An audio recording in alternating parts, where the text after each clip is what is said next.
Hello, everybody, and welcome back to another episode of the Slanted Attic Experience. Today, we have none other than Hunter and Graham joining us again. They were on the first couple of our episodes, but, as always, we love to have them back. And since some of our topics align, it's always fun to have a group setting where we can share these things and debate things we agree on and even disagree on, right? It's always good to have other opinions on all sorts of subjects. So yeah, I mean, we just had like a 15-minute chat about a bunch of different slew of topics, and we're gonna just continue to keep it rolling.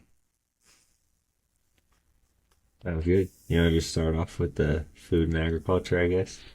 Yeah, that sounds great. Why don't you get us going here, since you have pretty much a background in that, right? So I think you would I be the relative expert here. I think a big point, the context we're talking about too, is in like modern society and modern civilization. How, as Graham just said too, we've lost touch with our food source. So a lot of people don't understand where their food's coming from. They don't understand what goes into producing the food that they're consuming. Whether that's like the actual nutritional value or like the pesticides and stuff, the source of their food, like all around people just aren't familiar with it, and it's definitely shifting. People are more and more aware of what they're buying, where they're buying it from. People are moving towards home gardens and that kind of stuff more so than they have in the past. um, but yeah, I think it's just a big part of that shift of our culture that's happening, or gonna happen because of the other part of our culture, which is our like terribly managed government and dysfunctional everything else. But yeah, um, that's pretty much the introduction for well, at least that topic. But yeah, anyone got anything to add for that? Yeah, I'm looking up right now the difference between cage-free, pasture-raised, and free-range chickens. Yeah, So, for those of you out there that don't know, are you guys familiar with the relative amount of space that each one of these types of chickens gets before they get, you know, whacked? I don't know the exact Okay, well, what would be your guess? So we have terminology. the conventional, the caged, or like the battery caged. We have cage-free, we have free-range, and we have pasture-raised. I think free range is what you want to look for, because pasture raised could be in a coop, like just on grass.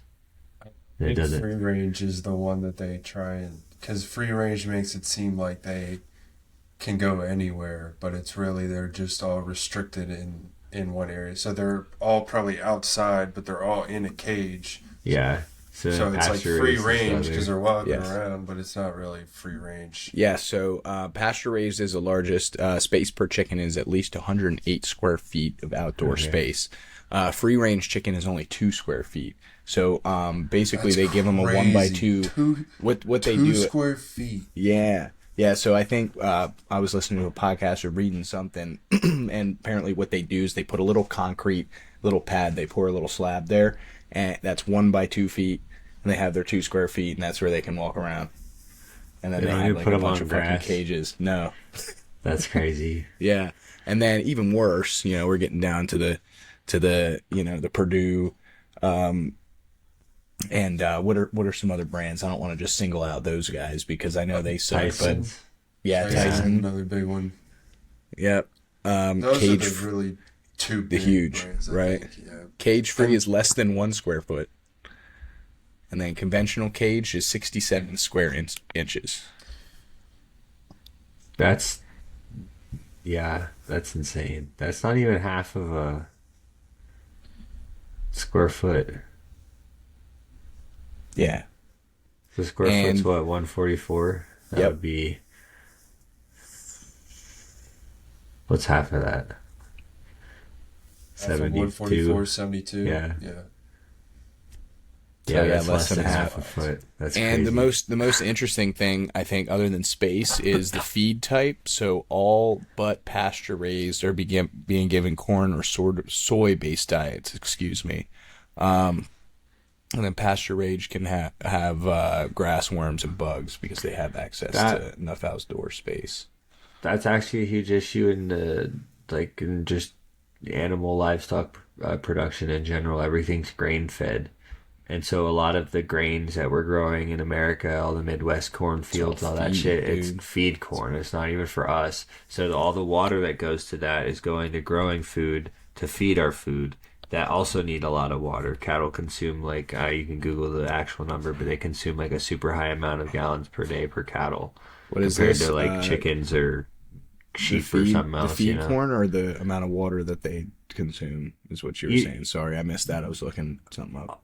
all good. I was saying both. Like the feed corn is what we're growing like for them. So all that water usage is also for livestock production. It's not just like to grow corn for us to eat. It's like just a poor allotment of water resources, especially after recently watching Dune. Yeah, so it says each stalk of corn needs 25 inches of water. So Was that 1 inch of acre water per inches? week.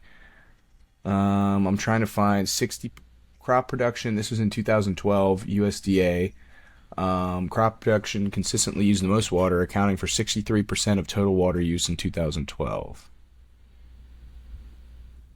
Each So plant requires 1 inch. Is that acre inches? it says corn watering needs explained in great detail. Plantophiles. Knowing how much water using your corn is a vital factor in whether or not students are successful. Most of the time, corn plants require somewhere in the ballpark of 25 inches of water per year, roughly 1 inch of water per week. Yeah. So that sounds like it'll be, Yeah, I guess, per plant, but I mean, 25 inches could be spread over a large area if it has that much rainfall, right? Or, I guess, man made water, spray it or water it. I don't know how that works. Probably with those huge ass machines with the arms that have the little yeah. sprinklers on Well, it. that's what most of the big farms are nowadays. A lot of them are, they just have those sprinkler systems that just go around. Mhm. Right. I'm sure it's modernized. Yeah. Well, that's really the only way to survive anymore as a farmer. Like small Yeah.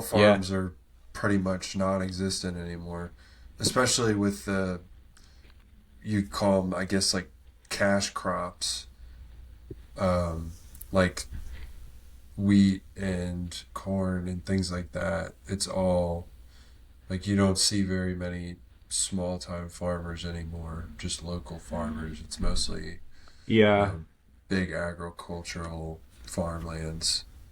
And what It's they'll do is they'll keep like the local farmers there working for them, but like they are the ones that own the land. You know what I Yeah, mean? they rent it back out to them for production and then buy their harvests and take cut and the farmer gets screwed and they're Yep. not landowners, not money makers. But Here's an also part of interesting that, study. I was just gonna say part of that topic too that I was talking about in the intro is like that's a huge thing of how like our communal culture is coming back is those local farms and like even if you want to think of like your traditional like hippie commune like it's a bunch of people getting together growing their own food living on a piece of land like that small scale farming is going to make a return especially now you see people are sharing apartments sharing houses or splitting rooms in houses just to have a house with a yard that kind of shit that's going to turn into co-buying land co-buying tiny houses on the land, whatever people do, right? It's gonna evolve into that because they're already rooming together to make ends meet. And if it gets worse, exterior, factors considered, it's gonna turn into that, in my opinion. Right. I kind of agree because the pendulum is just going to swing back in the other direction, as we kind Yeah. of progress. A lot of people, especially the younger generation, are starting to kind of awaken to these things and realize, you know, we've kind of gotten away from the things that are most important to our society, which is community, which is, you know, having a connection to our food, and having a connection with the community because you have a personal connection with the person that makes your bread, the baker, the guy that milled the flour, or the local tradesman because they're helping the community while you're also servicing the community in some way. Like that's the way Right. it used to Yeah. be in our society, it wasn't necessarily you had a job, you had a career, you had a profession, and you worked throughout the community to help other Yeah, people, and other people would kind of, give you whatever they could in compensation for that. absolutely. That's a huge part of, I think, too, like the total human population increase, as well as like the automation of a lot of jobs and technological advancements. But people's positions as bakers get cut out because now stuff is baked on an assembly line in a factory, right? So they can increase production tenfold and cut the staff back, etc. Like compared to the production, right? And so all that kind of stuff, like, just reduces your average person's ability to have that role in their community, because those communities have kind of gotten ripped apart.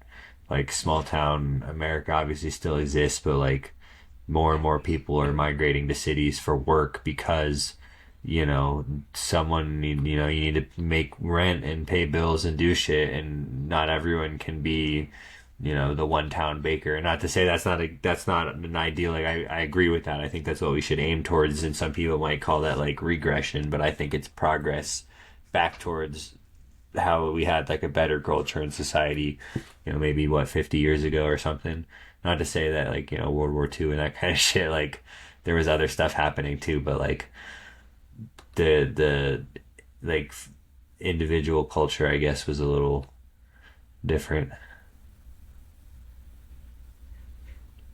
Yeah, Totally agree. I completely agree with Back to the that. farms and farmland. Yeah, I found a report on the USDA.gov. It is the Farms and Land in Farms 2021 summary. It came out in February of 2022. And this states that the number of farms in the United States for 2021 is estimated at 2,012,050, down 6,950 farms from 2020. The number of farms increased in all sales classes except for 1,000 to 9,999, 100,000 to 249,999, and 1 million and more. In 2021, 51% of all farms had less than $10,000 in sales, and 81.5% of all farms had less than $100,000 in sales. In 2021, 7.4% of all farms had sales of $500,000 or more. Total land in farms, 895,300,000 acres, decreased 1.3 million acres from 2020. The biggest change for 2021 is that producers in sales class 1,000 through 9,999 operated 640,000 fewer acres than in 2020, so it's getting bought up by big companies. In 2021, 30.1% of all farmland was operated by farms with less than 100,000 in sales, while 40.9% of all farmland was operated by farms with sales of $500,000 or more. Now listen to this part. Average farm size for 2021 is 445 acres, up from 444 acres in the previous year. Average farm size increased in the 1,000 or more sales class and decreased or remained unchanged in all other sales classes. In terms of acreage, 1,000 or more. No, it was the $1 million or more sales class. So those Okay. large farms are getting larger. They're buying out the small guys. I gotta wonder too, just like semantically, if that's like uh divided by like farms by company or like actual land. Because is that like 1 million acres, like a farm that's 1 million acres, or do they own like 110,000 acre farms that are kind of all in the same region or whatever? Because it's So more likely like scattered production, I guess. there's a chart here. So it says that the number of farms, land and farms, and average farm size by economic sales class. The 1,999, just over 50% number of farms, but the land that they own in those 50% is only 9%. Average is 81 acres. But then when you get up to the $1 million or more economic sales class, they only own 3.9% of the number of farms, but they own 25.4% of the land. Their average farm size is 2,900 acres, Yeah, 2,915. there it is. Yeah. what, 2,900 acres versus 81 acres. Right. It's an insane difference in like production capacity. And then when those are all conglomerated into like one corporate entity, interstate, logistics and distribution, it's just like how's Grandpa's farm supposed to compete at the farmers market? I mean, they're not even in the same class. Not that they're supposed to be direct competitors, but like the scale at which we've allowed this operation to grow, and like food security is important. The reasoning behind it wasn't intended to be like fuck your farm, give us the your crops or whatever, but like it's cut a lot of people out of the ability to produce and be close to their own food sources, and now we're seeing consequences of that, especially with like the chemical bullshit. Yeah. No, Right. 100%. Well, and I think you're always going to have issues in terms of starvation and hunger and disease, no matter what, when it comes to your food supply. And I think, like you're saying, the intention of it was to get rid of the disease, to help preserve these goods longer so that they would last more. But I don't think they fully looked into the impact that it would have over time. It was something that was Yeah. seen as, especially during the Great Depression, when a lot of people didn't have, food, and there was no real food supply.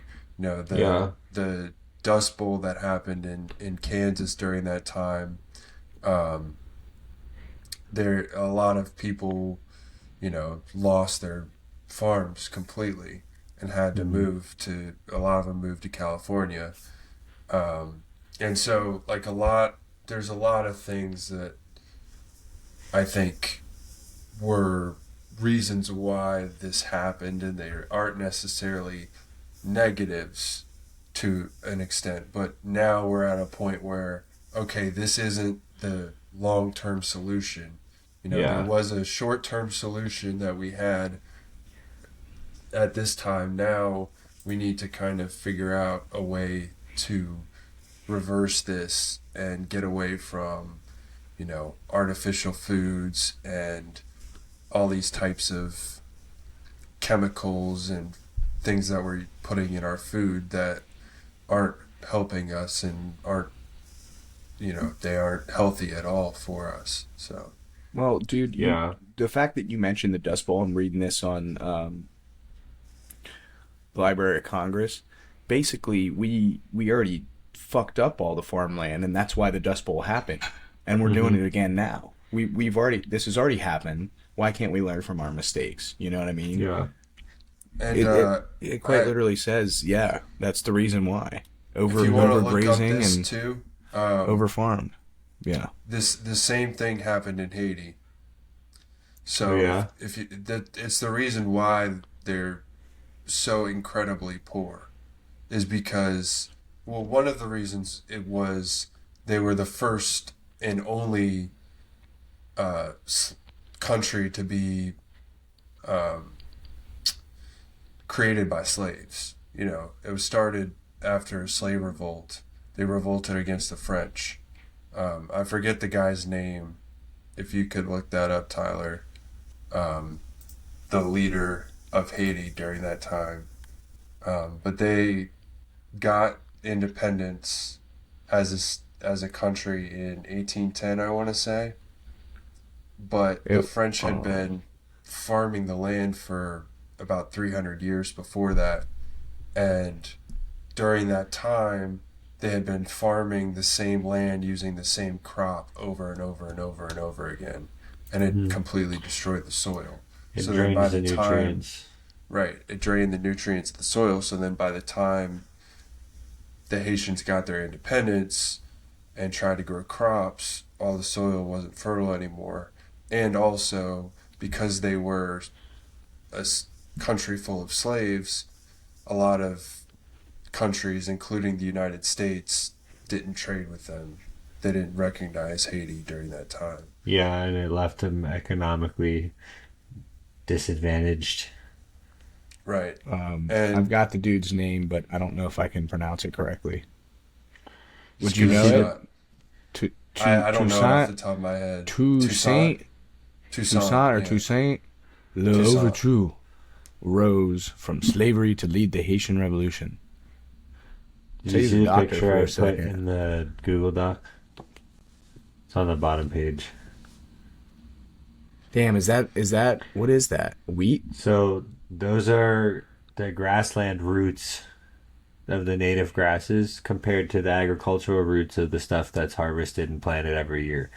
So that Wow. dust bowl was created because of erosion because all the soil was loose. They tilled up the topsoil because the wheat sucks up all the nutrients in the top and then there's nothing left and then it doesn't get deep enough to get anything else. So they dig up all the dirt to get fresh nutrients in the top, replant it, and then there was no roots holding it and it all blew away.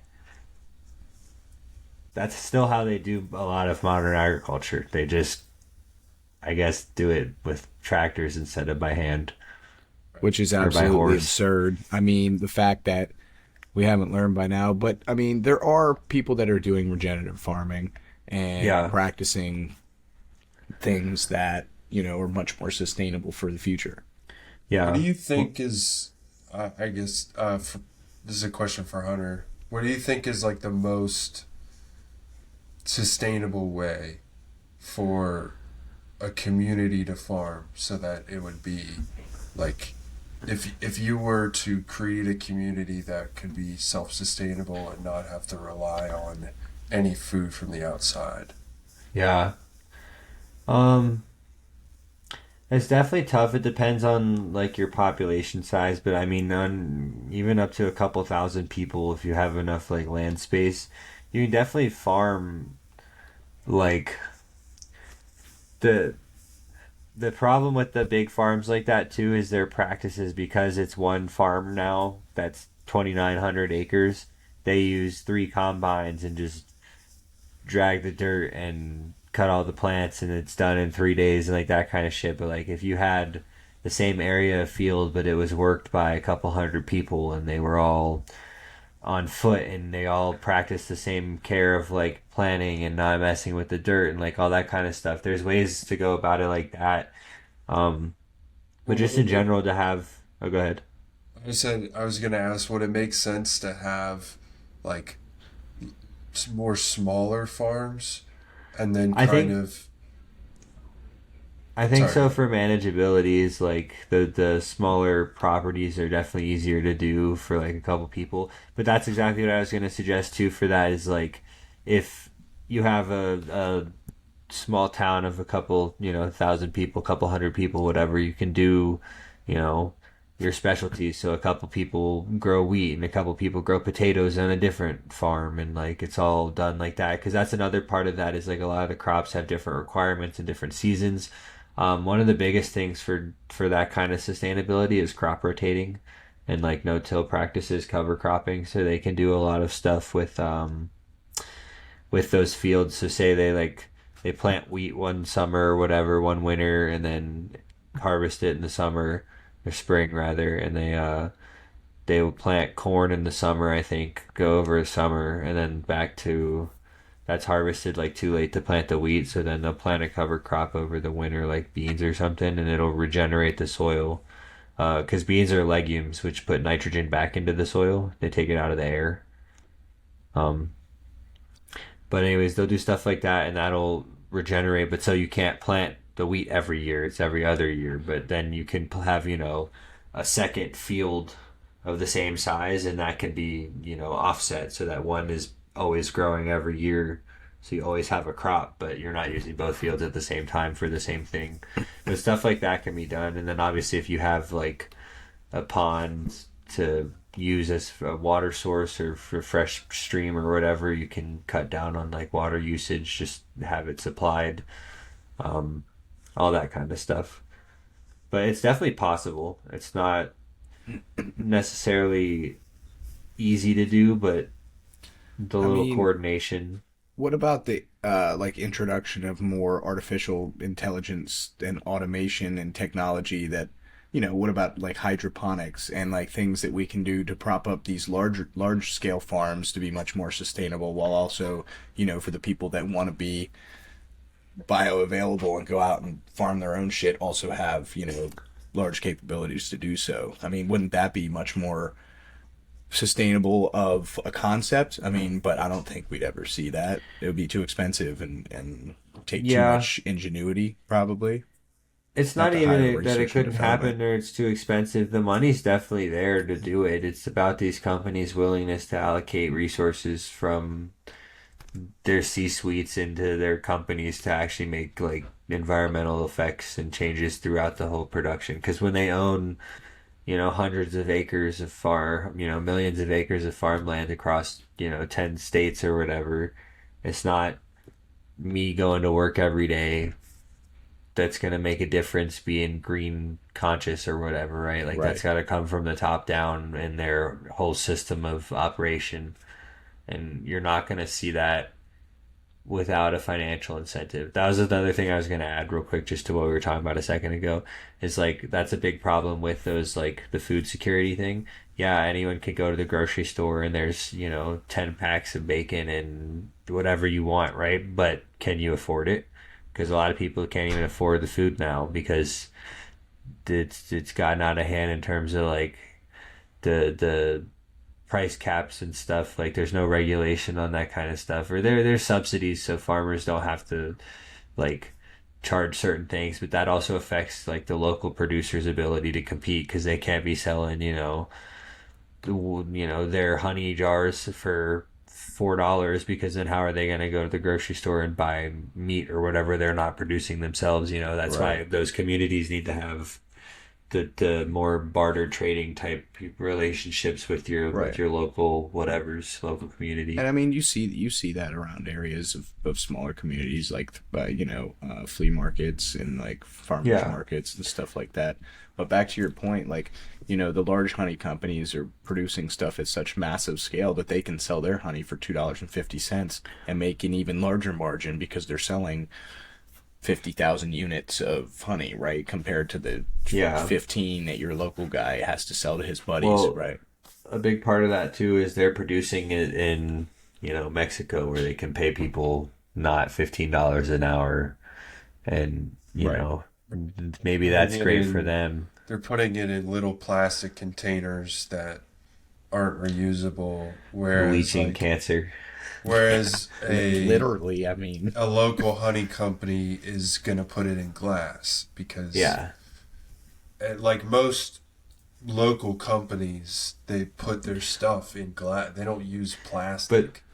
that's another big part of the problem, in my opinion. I understand like the economic factors of it. I just disagree with them. But that's the Yeah, whole issue is that they're all going to make these, changes to their products and they're going to offer organic options or the glass jars or whatever, but then they're also going to charge you $4 more a unit or whatever because, oh, but it's organic. It took longer to make or it was harder to do or cost more to do or whatever, which might be true to a degree, but again, they're just padding their profit margins. They're not doing it because they care about the environment. So right. until that motive changes, nothing's actually going to get done in a productive like fashion. Well, that's why like capitalism is great, but it it allows people to take advantage of other people in a way that isn't necessarily controlled. Mm-hmm. It almost encourages it in certain aspects, Yeah. not to be like boohoo about it. There's definitely like competitive edges in certain factors that, like, if you look at like biological evolution and that kind of stuff, like that's how shit happens. You have a pressure, you change, you adapt, or you don't, you die, right? So like that's kind of what it goes off of. But at a certain point, like when are we gonna, you know, progress and become advanced and actually have, everyone gets to secure 3 meals a day? Because right now it's borderline the wilds. You're like, oh well, just pull yourself up by your bootstraps, go get a fourth job because you already have three and it's not enough to make rent and pay food and support your family or whatever. It's just insane the levels that it's gotten to without those regulations. So like it definitely needs to be more of a middle ground.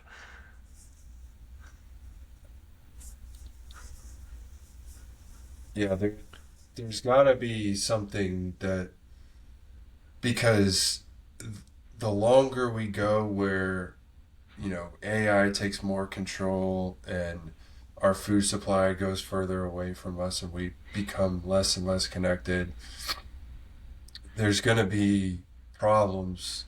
And I think, especially with the lab grown meat that they're creating now, and they are, Yeah, I'll never eat that shit. lab growing pretty much everything, creating all types of nutrients to a point where they're not even going to really need the farmland. They're just kind of, in my opinion, it seems like part of the reason why these large companies are buying up the farmland is so that they can take away the food supply and the food source of the local areas so that they Yes. become more reliant on these larger food supplies and these larger corporations that now Exactly. pretty much Well- control the entire food supply, and they can Yes. produce any type of food that they want, and you're forced to eat it whether you And like it or not. it doesn't even stop with the food supply. It goes on to doctors that will prescribe you medicine because this new lab produced food is full of soybean oil and other inflammatory shit that, causes you to be inflamed, and they prescribe you, muscle relaxers and all these other, what's the word I'm looking for, these other health concerns that are a result of, Right. eating poorly, and they give you all kinds of medicine, and then who profits? Those large companies again. Well, right? it's all a cycle. It's Yeah. all It's- and it like, I don't necessarily consider myself a conspiracy theorist, but like when it's cyclical Yeah, like there it that is. and things kind of rotate together and start to get into gear, and you see Right. it kind of in motion, like you can't deny it at that point. It's a something puzzle, that's- and you've got a couple Oh, more pieces absolutely. yeah. than before, right?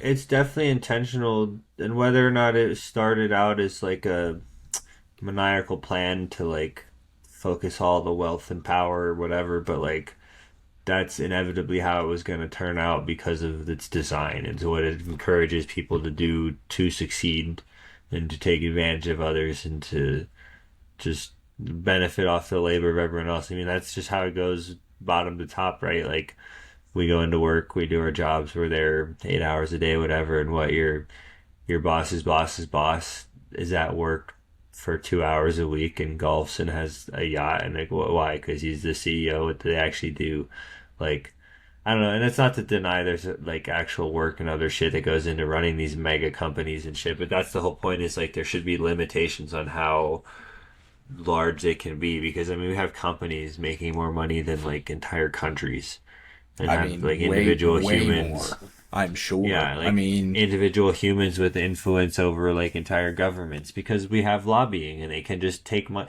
They'd rather spend $5 million a year persuading Congress to vote no on certain bills than they would to spend $6 million a year paying fees on a bill passed by Congress. Like to them, they're netting $1 million. So like, why would they not invest that money in whatever? But it's because it's allowed. Like they're allowed to just funnel money into people's pockets and sway our policymakers who are supposed to be Democratic representatives, the voice of their constituents, and they're out here taking checks from the highest bidder. Taking checks, and I think I wouldn't be surprised. I couldn't tell you the percentage, but I wouldn't be surprised if there's a fair number of congressmen and like people working within the government that have been compromised. Oh yeah, by Whether it's they're being blackmailed, they're extorted, whatever it is. They're oh yeah, that's the they in the conspiracy theory world. Everyone's like they're pulling the strings, they're making the calls, whatever. It's those like the those people big behind the scenes that you don't know because they probably work for some private investigator, that's working for someone else. It's working for someone else behind the scene. Like in that world, everything is connected on a deep level, but it's so hidden and secretive that Yeah. none of us would even be able to comprehend or understand it. Again, they spend more to hide it than it would cost to actually just solve some of these problems. Yeah. Because again, like I don't know, the only reason if your whole goal is to like consolidate the wealth and power and have us go to work and be happy little minions and whatever, like the least you could do is provide basic fucking like quality of life shit so that we don't go, hey, what's going on? You know? Well, I think that's kind of the way it was. Like they were getting away with it for the longest time because that's the way it was. But things have changed now because I think, you know, I don't think all these people who are the rich elites are on the same side. I don't think it's like a cabal of like the richest all together. Like I there's warring families at the top. There always has been. Oh yeah, And, but and their wars just take from everything else. right. Right. Well, Yeah. and the way that it's always been in royalty times, like monarchies, whenever there were wars, the best way to compromise and come to peace was through marriage. You brought the families together. The families became, the families became one, essentially. Yeah. Bonded by blood or And whatever, so a lot by of marriage. the European monarchies in the 15, 16, 1700s, like they were all related to each other. Just like 300, 400 years ago, FYI. Like, that's insane that that's so recent, like such recent history. Because Yeah. it still influences the way our, like, systems operate today. I mean, capitalism and like even like a landlord, like you know where that term comes from, like it's borderline feudal. We're Right. just working serfs, they're collecting their taxes and we don't own anything. Like Yeah. it, you know, Yeah, what's the 100%. difference? We don't. It's And just then- 200 years later and we all have phones and microwaves. Like great, our quality Yes. of life has gone up. In what capacity? Like the same shit's happening. Right. Yep. And then you've got two rich families. They want to keep their wealth consolidated. So then they basically not force their kids to marry this person, but they almost convince them to in a way. It's so that you can keep, Coerce. you can keep the families Yeah. close together so that and that's what the smart families do because there's a lot of families that have had tons of wealth and then they've lost it within a few generations. So the really rich, the most powerful, the smartest families are the ones that generation after generation after generation can go from kind of jump from industry to industry wherever, and create as much expansion of wealth as possible for the next generation. And then the same thing continues over and over again.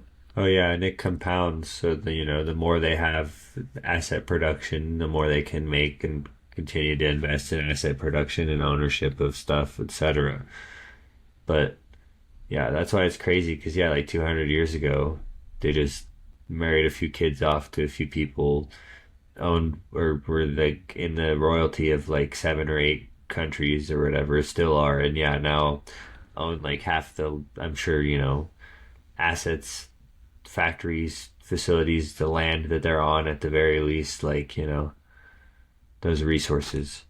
Because, yeah, that's what's crazy is like when I talk about that kind of stuff of like tax the rich and like all that kind of shit, it's not like, you know,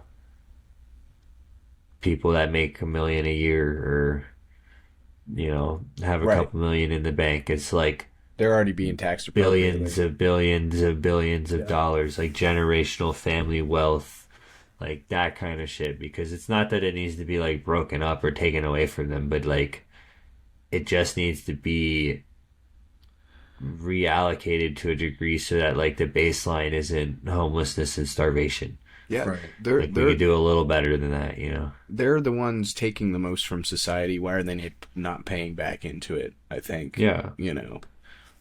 That's completely, yeah. And exactly that too. A lot of it, like again, you're hating on, the food stamp user because they don't make enough money to fucking buy groceries. Meanwhile, you're not hating, the royal family who is taking part of that money or whatever, right? Not the royal family exactly, but that is what we're talking about. Well, But like hold on, those hold on. I people, those mean, people take a part of that generated wealth and just sit on it. Like they Right. already are worth billions. What is an extra couple, what's an extra One, $7 from Joe Schmo gonna do for you? Meanwhile, that $7 would have been the difference between them buying, dinner that day. Like that kind of shit. Like right. One, speaking on taxes again, and this is kind of a deeper dive into things, but to me, taxation it relies upon the only reason why we get taxed is because the United States is in debt. So they need our tax dollars to pay for the ongoing debt. But at the same time, they're also taking out debt for other countries, and so other countries are paying back debts to us. And but all of this money we were in debt to the Federal Reserve, which is printing all this money. So it's like, that's good. Sorry. no, you can say what you want to say. That's all I wanted. Oh, I was just gonna say that's what really gets me about that too is like the whole economic bullshit about it all is like it's not real. Like this isn't it's not it used to be, but like it's not coins in a chest. This isn't gold bars. Like this is fake bullshit. You use a plastic card and a number on a screen changes, We and didn't now you have to. can't do something you could. Like it's not real. We didn't And used to now, have a federal income tax before 1913, which was the same year that the Federal Reserve was established. yeah, And but it's the because it's same reason why we went to war in the first place with Britain, because they put a tax on us. yeah, And we said no, we're not for that. And yet over time the public was kind of convinced into it, and yeah, now we think it's like it's become a normal thing. Like we have tax day.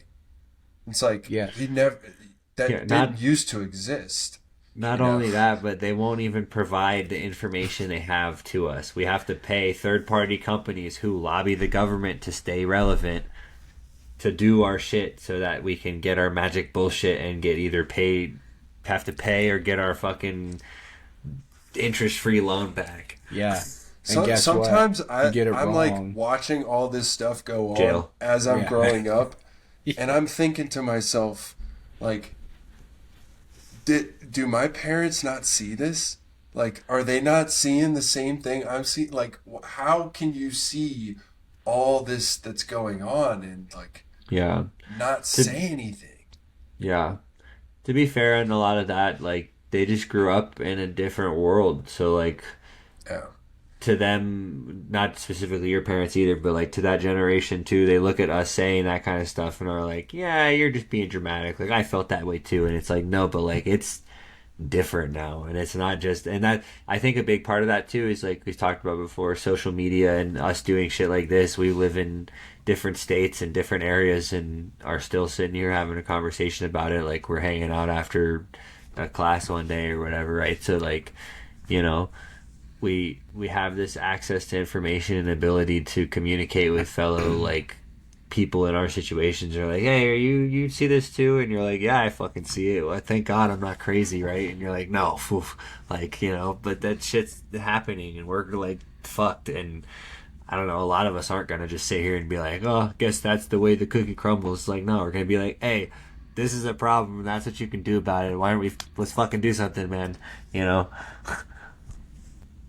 yeah, But I yeah, agree. I mean, and I think our generation is the generation that is we're going to be the changers of things, and it's kind of up to us whether or not where society heads in the future, because I think you have a lot of the older generation that grew up in a time where technology wasn't really a thing, but our generation was the first ones where we remember briefly when we were very young, you know, where there were VHSs, DVDs, that sort of thing, the old technology. And then now it's kind of this development of technology on a scale that just keeps getting crazier and crazier every year. Yes. And so I think there needs to be a some sort of like realization of people to not necessarily regress like you were saying, Hunter, but to to take a step back and think about, okay, are we really heading in the right direction? Is this really the right thing? Is AI Yeah. really the future? Yeah. Is Yeah. growing all of our meat in labs and all of our plants in labs really the right thing to do? And Yeah. to me, I think not. Yeah. But I think and I don't think a lot of people really understand it on a massive scale. sure. And I think YouTube specifically, it's one of those things where you have enough of these conversations, you look into things enough online, and a lot of it is algorithms too. I think people our age, young men especially, the algorithm has kind of driven us towards a lot of these things in terms of what we're watching and what we're seeing. And so a lot of people aren't necessarily getting that same information because they have different algorithms that are pushing different content to them that Yes. doesn't resonate with the things that are important to that are Yeah. really Yes. important in society, Yeah. because That's to them they yeah. don't want to hear about that stuff because it kind of scares them, it gives them anxiety, Yeah. and it gives me anxiety too to think about some of this shit sometimes. Sure. 'Cause it's like, So that's actually like a historic demographic for like recruiting and that kind of stuff. That's why like you see like Marine recruiters in high school and that kind of shit. Because like obviously the requirements for it, but like your average like married man with kids is not gonna up and leave home and off to war kind of shit. 'Cause he's got a lot to lose, a lot to fight like for in that regard. But like they target us with that stuff because we're the ones who can risk it all, I guess, or have nothing to lose rather, really, like in that right, sense. So like that's definitely real. Yeah, absolutely. I mean, all I want to say is at least we have the ability to dive into an algorithm. I mean, there are communist countries like China controlling their TikTok feeds and just basically changing narratives about certain things and ideologies whenever they want. I mean, it's even Yeah. happening with U.S. Based TikTok stuff. You know, they well, can even literally the alter the algorithms and convince people of different demographics, different things. I mean, it's wild. even the Twitter files, Yeah, all that Yeah. stuff that came out. No, it's definitely crazy. I don't know if I know too much about that. I remember that it was a big thing, and then all of a sudden nobody was talking about it. I mean, they probably tried to hush the Yeah, they Yeah, just moved on spread. to the next story of the day. Yeah, I don't know. Let's look it up. I was gonna say they Yeah, just they brought moved. Donald Trump up again. It's Yeah, crazy that right. he's still in the news every day 4 years later, and now he's about to be our next fucking candidate. Well, it's so funny. Like when you watch the news enough and you see the news enough, it's all patterns. It's the same shit over and over again. It's all the same types of stories. It's like whenever there's a school shooting, that they bump up the school shooting, or if it's a um, missing girl, any missing girl story. It's national news, especially if it's some illegal immigrant, because then, Fox News is covering that shit. They're getting on the, on, Oh Try yeah. to it's be able all to it's talk all about that. it's all the same thing. You follow the money, and Yeah, you that follow the stuff drives ratings. views, drives clicks, drives ratings up, which drives profits up because Right. investors, ad companies, whatever. Like the whole thing is a fucking sham of a way to like operate a society. Right. It's Because just if such it's a backwards motivation to set up an existence. exactly, because if a story isn't going to make money, even if it's super important, or there's some person that's going to get implicated that's a donor to the news organization. And it's like, well, we can't have that because that would look bad on us. So we're just going to kind of nip this story in the bud, not give it any news coverage, make sure all the other news networks do the same thing. And this story isn't going to get Yeah. any traction. And exactly that too. They own, 60 local news channels. You see that video of the introductions to the news where it like gradually Yeah. gets bigger and Yeah. bigger, and it's like 100 people saying the exact same script. And Yes. they're talking about like disinformation. Yeah, exactly. That's so ironic. But yeah, it's insane that like exists, because then exactly that. Then they get what 40 states that they cover and have control of the news, so then they can be like, oh, we're not pushing this story, and then they literally do tell everyone to not run it, and they don't run it, and nobody hears about it. Yep. Yep. All right. I'm gonna try to share my screen right here. I'm on the Twitter Files Substack, which is just a thread of everything they've posted. Also, just FYI, I got like 10 more minutes. You're good. Yeah, Okay. hop Can off. you guys see this here? Yeah. Nice. If you scroll Okay. up, it's got number 3. I can't Yeah, see yeah, yeah. it. It just says the Twitter Files. What you're about to read is this a series. Oh, okay. Yeah. So the Twitter Files tell an incredible story from inside one of the world's largest and most influential social media platforms. Twitter in its conception was a brilliant tool for enabling instant mass communication, making a true real-time global conversation possible for the first time. In its early conception, it more than lived up to its mission statement. As time progressed, the company was slowly forced to add those barriers. Some of the first tools for controlling speech were designed to combat the likes of spam and financial fraudsters. Slowly over time, Twitter staff and executives began to find more and more uses for these tools. Very interesting. Outsiders began petitioning the company to manipulate speech as well, first a little bit, then more often, then constantly. By 2020, requests from connected actors to delete tweets were routine. One executive would write to another, more to review from the Biden team. The reply would come back handled. So they were 100%, sending them stuff to censor. Celebrities and unknowns could be removed or reviewed at the behest of a political party. Yep. Both parties had That's access. It's crazy. However, the You system just wasn't get a call balanced. from the DNC. Based on contacts. Yeah. Yeah. Look at that, though. Based on contacts, Twitter was and is overwhelmingly staffed by people of one political orientation. There are more channels, more ways to complain open to the left. Well, Democrats. Then Bro, right. look at the contribution percentage. 450. Yeah, we're completely unbiased. Yeah, right.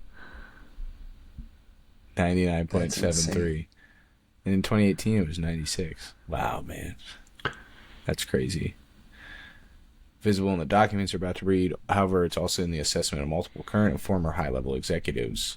Let's jump forward. Part 1 on why Twitter blocked the Hunter Biden laptop story. October 14, 2020, New York Post published Biden's secret emails, an expose based on the contents of Hunter Biden's abandoned laptop. Here's the link, and here it is.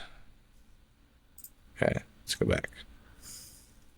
Twitter took extraordinary steps to suppress the story, removing links and posting warnings that it may be unsafe. Dude, I'm seeing that all the time on my Instagram feeds and like Facebook every once in a while. Dude, the level of like bullshit back and forth it's gotten to with all this. It all stems from the two-party system too, because all they do is go one step to the left, one step to the right, one step to the left, one step to the right, and nothing actually ever gets fucking done except for rich people getting more money. Well, it's like they fight with each other, but at the same time they make deals under the table with each other, and what they're fighting for is not for the American people, it's for their own benefit. Yeah, their own personal interests. I mean, I could probably find figures of, all of the current politicians' salaries versus their portfolio, like asset value over the course of the last few years. And I mean, you'll see, there's a number of them that Yeah, have. Nancy Pelosi, she makes like She's $100,000 a year, yet has a net worth of over 100 million. yeah, she's Like, one of the come most on. notable. Yeah, absolutely. But I mean, it's not only her. Yeah. There's Oh dozens yeah, of you're them. right. Oh yeah.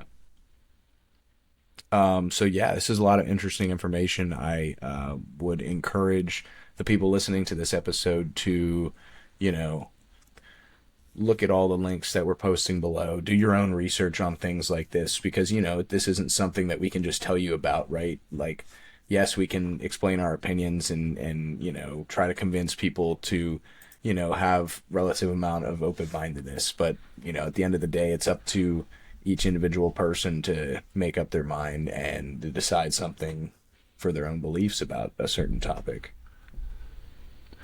Yeah, absolutely. Yep. Yep. But I think the most important thing is that to always have an open mind. And Yep. you might think a person is the craziest person in the world for something that they're saying, but they're not really crazy. They're thinking about things. Yeah, And you they're always need to influenced be in one thinking way or about another. things. You always got to be aware of things. It's always important to do that. And, if you don't talk about it, you don't discuss it, you're not going to get anywhere, and we're just going to keep having the same problems. Yep. Yep. I mean, then again, we have fucked up quite a few times and haven't learned from our mistakes. But in other ways, I think we definitely have. So, that's only natural of human tribal instincts, right? To band together. I'm curious to see how that trend changes once kids, and it's happening now, are growing up with videos of stuff and incidents and things they can learn from other sources. It's not just word of mouth. It's not just a book that they, might not pull off a shelf or whatever. Right. It's like that exponential growth of like access to information and these discussions like we were talking about earlier is going to affect the like total trend of humanity, hopefully in a positive direction. Yeah, 100%. I mean, that's all you can hope for, and, we can do our best to promote the ideas of open-mindedness and the willingness to accept other people for who they are, right? It's not all about whether you're a Democrat or Republican or right or left or believe in this or that, right? We all have or should have human compassion for one another and just want to, get along. That comes full circle back to the agriculture stuff. It's like bottom line with that is like you're a human on this planet. You deserve food and water because you exist, not because you paid for it, not because you provided your community with whatever. No, just because you exist, you should have access to that. And that might mean you have to go, set a trap or shoot a bow and whatever. But like you should have the ability to do that for yourself, no matter what. It should not be taken away from anybody. It always makes me think of that show Alone. Have you guys seen that? Dude, I love that show. Great show. The one dude was on one of Rogan's podcasts and he lasted like 140 days or something crazy like Jordan. that. Yes. Jeez. Yes. Yeah. Yeah. He won season 7. Yes, that's right. He was from Absurd. Lynchburg, Virginia. Was he really? Yeah. That's wild. Yeah, he's just like a super outdoorsy dude, right? But he, those guys do study bushcraft and survival and primal hunting methods and shit like that. Yeah. Which would be kind of cool to do a class or something, dude. Maybe I'll come out and visit and we can do like a bushcraft school. Would happen, that'd be sick. If an apocalypse happened or something like that, dude, the people that were on that show are gonna be cooking with gas, bro. Yeah, bro. You're going to be looking for them. You're going to be like, hey, yeah, right. where are you going? That's where I'm going. That's right. Make friends with your doomsday prepper. Yeah. Yeah. Remember that show? Yeah. Everybody used to talk shit, and that's the narrative that they created. But what if those guys are just incredibly prepared for that situation if it happens, right? Even if it's not like a nuclear fallout or an alien invasion or whatever the fuck, like they're prepared to just survive. They have food stock, they have access to stuff, they know how to source things. Like, yes, they're prepared for anything, Like, whether or not it's what they planned. What if your house gets destroyed by a tornado or a hurricane or a natural disaster or something? Like, you don't know. So it's always good to have some sort of emergency supply, no matter what it is. Now, people that have like, 100 guns down in a basement somewhere that are waiting for the alien invasion, that's a little, Excessive. but that's a little Hey, excessive. still make friends with that guy. 100%. I mean, Yeah. dude, I still think You don't want to make still enemies think, with them, that's for damn sure. yeah, That's right. true. That's very right. true. I still think we should buy a parcel of land somewhere in the Midwest and just gradually over time start putting a little money into it to create a livable area. You either Whether need that to be go somewhere in New clear or not. Mexico or the Upper Peninsula of Michigan. UP Why- is why those- beautiful. Why those places? UP's Cheap got land some that no one great- wants. It's cheap farmland, but it's also because it's like colder and it's very Yeah. seasonal. But it's beautiful land up there. It's some of the Yeah, most Maybe we should beautiful look into that. land in the That country. I've heard too is very fertile land for like farming and stuff compared to like New Mexico, which is more desert area. Yeah, But a lot of it too is you got to find a parcel of land that has like it's accessible basically. Unless we own like a helicopter, it either needs to be drivable or you need to like have an easement with your neighbor so you can get to your Right. locked parcel or whatever. Again, Yes. it's doable. It's just that's part of what makes a lot of those like cheaper or undesirable. Yeah. But that doesn't mean if we're planning on I'm not planning on leaving. We don't need cars. Let's fucking buy a helicopter. We got 30 of us. Fuck it. I don't know. Yeah, I mean Shit. that would be honestly a really cool project. I think we should seriously look into that in the next couple of years, man. That would be so Yeah. cool. Just to have a spot we could go there every once in a while. People could be continuously working on stuff, take a 3 or 4 day vacation, go out there, build some shit, Yeah. and leave and wait for the next person to come out there, the 20 people that we Bro, split we it with could- or whatever. We could prep it for winter. That'd be so gas up there. Just locked in a cabin with a little fire. we wouldn't want to get stuck up there in the winter, though. Yeah, probably. No, not without the cabins. Yeah, that's true. Even the But yeah. cabins, I mean, you'd have to prep. It'd be like Yeah, you'd you're right, almost yeah. spend like a month prepping just for. Oh yeah, if you gotta fill your freezer and cut all the wood and stuff. But that's another part of this whole system. like preservation. Well, just the like people can't afford to spend all day out in the woods hunting their meat and chopping their firewood because they're at their 9 to 5, and then they Right. get home and they can't afford to buy wood and meat at the fucking store because they don't get paid. The whole thing. The whole exchange has gotten out of hand because it used to be, I give you my time for this money, and what I can't now use my time for, I'm getting with my money. And now that's Right. shifting to I just don't get anything, I guess. Right. I mean, it is. I mean, yeah, you see that. Yeah, you're seeing that all over the place, and it's really sad. I mean, I'm fortunate enough to have, find a decent job in construction out of school. There's a huge demand for it, which is great. I don't know if that's something I see for myself long term. Well, even with like us just talking about what we were just talking about, going to get some land together and doing something like that. Like I've talked to a dozen of people like that, so I know that's kind of that shift is happening, hopefully in a good direction, hopefully with some permanent effects and changes. So Yeah, but we got to get we there will before see it what becomes. happens in the next 10 years. We got to get there before it becomes the next movement or the next thing that's super popular, right? Or just before BlackRock buys out all the rest of the farmland. Yeah, all the Yeah. rest of the fucking land. I mean, even That's more the kind of likely- thing with that, though, is like, I mean, what are they going to do? Station an agent on every single acre? Like, they can't stop everyone from just doing it, from just living outside. Yeah, but they or could going then out, get the like, they could get the federal government to come in for them. but that's Or what they I mean, hire though, even like private security companies. yeah, they could do private security, but even at that point, like a lot of, like, I don't know, a lot of my friends that I knew in the military, that kind of stuff is like, if they ever were asked, hey, we're pulling you out of Iraq or Afghanistan, we're throwing you in New Jersey, you gotta fucking keep these families in their fucking neighborhoods, and he'd be like, no. Like, I don't know, all those the guys that are gung-ho fight for America, like the second they get those orders, I don't know, I feel like that's just not gonna work. And not I that that's hope. what you meant by that. I'd hope so, yeah, but I don't know.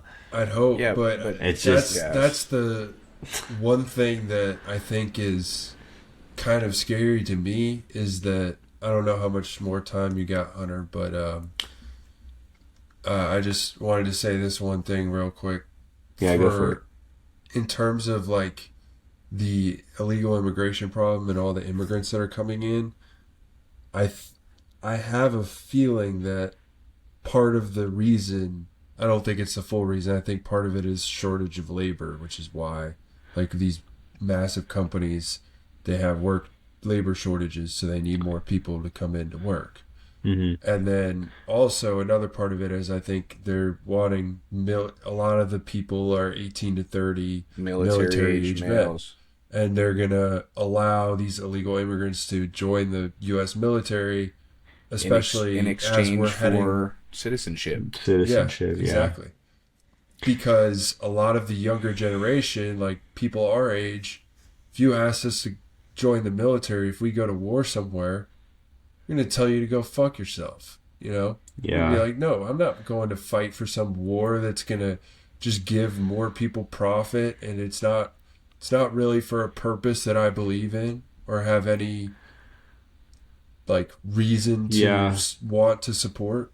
You know, I think that's a big reason they target those like high school graduate age kids too, is because they don't have that life experience. They've never lived outside of their house, outside of their hometown, whatever. I mean, maybe right? moved a couple times here and there, but still you don't get that same experience as like you would elsewise moving to a new city, getting a job somewhere else, right? Like, I don't know. It's just, it's tougher to like see that perspective. And then, yeah, they get those kids to come out and do those things because they don't see, oh, it's for someone else's profit or whatever. They just are like, oh, this is fun, or, I don't know. Yeah. But again, like I said, too, there are good trends happening and good things happening and good conversations going on. So hopefully, net that stuff will kind of slow down, if not even regress or take a step back towards what was a better like way to operate. What is a better way to operate? Right. Well, and I'm Yeah. not saying, I'm not trying to tarnish the military in any way by saying that in terms of like the people of it, but I think the Yeah, institution itself is absolutely. 100% a problem that needs to be fixed. But because it has so much power, it there's not really any way to fix it. Right. Yeah, it's kind of gotten, snowballed out of control. Yep. That's kind of why I'm a fan of the like crash and burn method. I don't think there's much like course correcting Yeah. we can do that's gonna like gently turn this around. I think we gotta just chop some knees and let it fall and rebuild from that.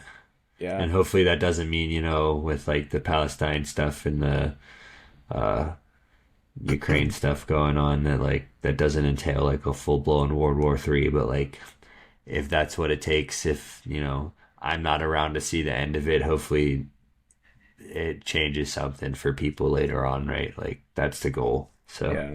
Too many hands and too many pockets, and everybody's worried about their own personal interests to worry about everybody else. And, the normal yeah, people don't want to be put in that or thrust into that position, right? Well, they won't yeah, want to think about that kind of stuff because you don't see it. So it's not right in front of you, so why worry about it? You should yeah, only just worry about what's in front of you, worry about what you can control, because at the end of the day, if you're just sitting there worried about these things constantly, it's going to just drive you crazy. hmm, You have to kind of move forward and keep going with life, knowing these things, but also, trying to talk these things through and find a way out. yeah.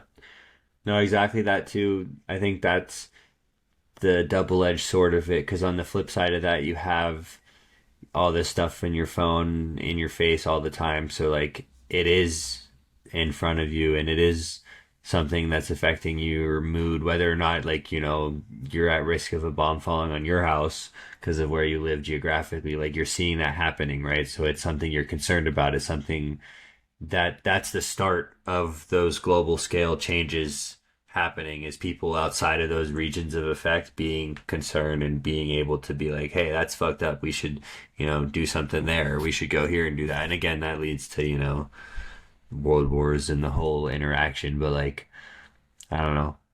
That I think, like I said, is like the start of those large scale changes that will hopefully lead to like just a better structured society. Yeah, man, all I want is a better future. I want something to look forward to, right? I don't want to Yeah, think about exactly. impending doom all the time. Yeah. Honestly. But yeah, why don't we wrap it up there so you can go have your dinner? We'll continue this conversation on another time. Always a pleasure to have you two guys on. I mean, I feel like one time when we have like 3 hours to sit down, we could watch some videos, maybe run through some music or some longer form stuff. But anyways, I think just to add to that last point that you had, I think, long form, free form, talking podcasts and experiences like this just allow us to present ideas and hear what other people have to say about it. So it's a really good way to Absolutely. bring people together and hear what everybody has to say. So It's a pleasure to catch up with you guys. Yeah, Great, as great always. conversation. yeah, as always. All right. Well, I'll see you guys on the next one. Thanks You for tuning boys. in.